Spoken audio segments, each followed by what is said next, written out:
नमस्कार मंडळी, आज आपण गव्हाच्या पिठाचा गोळा साच्यात टाकून सर्वांच्या आवडीचा नाश्त्याचा पदार्थ बनवत आहोत. हा पदार्थ जर तुम्ही घरीच बनवला तर बाहेरून विकत आणायची गरज नाही, शिवाय तुमचे त्या नाश्त्याचे पैसेसुद्धा वाचतील. तर लगेच व्हिडिओला इथे सुरुवात करूया. तर हा नाश्ता बनवण्यासाठी इथे मी 2 कप एवढं गव्हाचं पीठ घेतलं आहे. चाळणीने पीठ छान चाळून घ्यायचं आहे.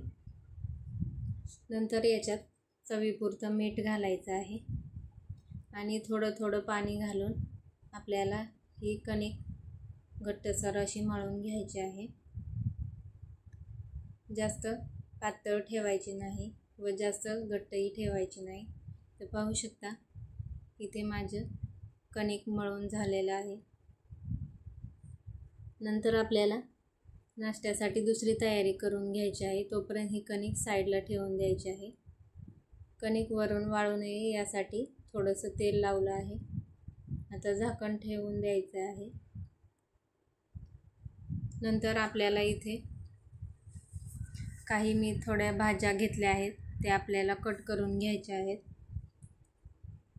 तर इथे मी सिमला मिरची, गाजर, कांदा, एक हिरवी मिरची आणि पत्ताकोबी घेतला आहे. तुम्ही तुमच्या आवडीनुसार कुठल्याही भाज्या घेऊ शकता. तर इथे आपल्याला सर्व भाज्या उभ्या कट करून घ्यायच्या आहेत. जर चॅनेलला सबस्क्राईब केलं नसेल तर प्लीज सबस्क्राईब करा. तुम्हाला असेच नवनवीन व्हिडिओ पाहायला मिळतील. आणि हा व्हिडिओ आवडला तर नक्की एक लाईक करा, जास्तीत जास्त शेअर करा. तर इथे मी सर्व भाज्या या पद्धतीने उभ्या कट करून घेतल्या आहेत आणि सोबत थोडंसं लसूण आणि अद्रकसुद्धा एकदम बारीक असं कट करून घेतलं आहे. इकडे आपली कणिकसुद्धा 10 मिनिटे रेस्ट झाली आहे. तर या कणकेचे आपल्याला इथे गोळे बनवून घ्यायचे आहेत आणि शेव बनवतो तसा साचा जर तुमच्याकडे असेल तर तो घ्यायचा आहे. साच्याला आतमधून व्यवस्थित असं तेल लावून घ्यायचं आहे, म्हणजे कणिक त्याला चिकटणार नाही. आणि हे गव्हाच्या पिठाचे गोळे आपल्याला या साच्यात भरून घ्यायचे आहेत. तिकडे दुसरीकडे कढईमध्ये मी पाणी गरम करायला ठेवलं आहे. तर तुम्हाला इथे या कणकेचे शेव जसं पाडतो तसं आपल्याला याचे नूडल्स बनवून घ्यायचे आहेत. तर बाहेरचे विकतचे मैद्याचे नूडल्स खाण्यापेक्षा या पद्धतीने तुम्ही घरीच गव्हाच्या पिठाचे नूडल्स नक्की बनवा. एकदम पौष्टिक असा हा नाश्ता आहे.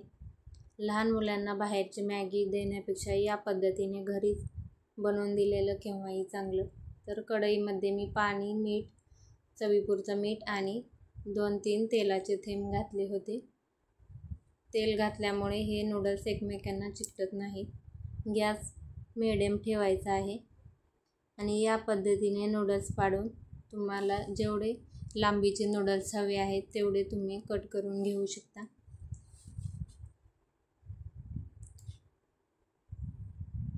तर पाहू शकता इथे मी नूडल्स बनवून घेतले आहेत. आता 5 ते 6 मिनिटे छान आपल्याला हे नूडल्स शिजवून घ्यायचे आहेत. गव्हाचं पीठ असल्यामुळे व्यवस्थित हे नूडल्स आपल्याला इथे शिजवून घ्यायचे आहेत. नंतर खाताना ते कच्चे लागू नये यासाठी 5 मिनिटे शिजवून घ्यायचे आहेत. छान याला आता उकळी यायला सुरुवात झाली आहे आणि पाहू शकता नूडल्स एकमेकांना अजिबात चिकटत नाहीत.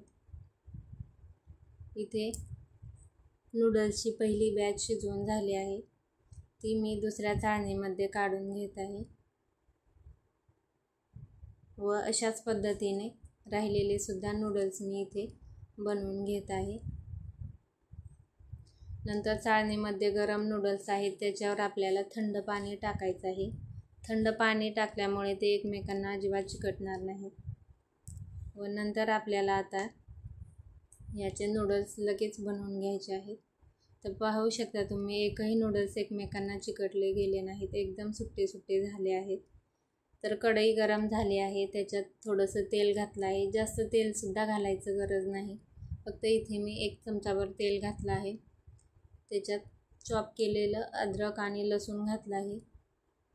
हे छान फ्राय झाल्यानंतर कट केलेला कांदा घालायचा आहे. कांदा फ्राय होत आला की राहिलेल्या भाज्यासुद्धा याच्यात फ्राय करून घ्यायच्या आहेत. जास्त वेळ भाज्या शिजवायच्या नाही, थोडासा क्रंचीनेस याच्यात राहू द्यायचा आहे. इथे मी अर्धा चमचा मिरेपूड घातली आहे.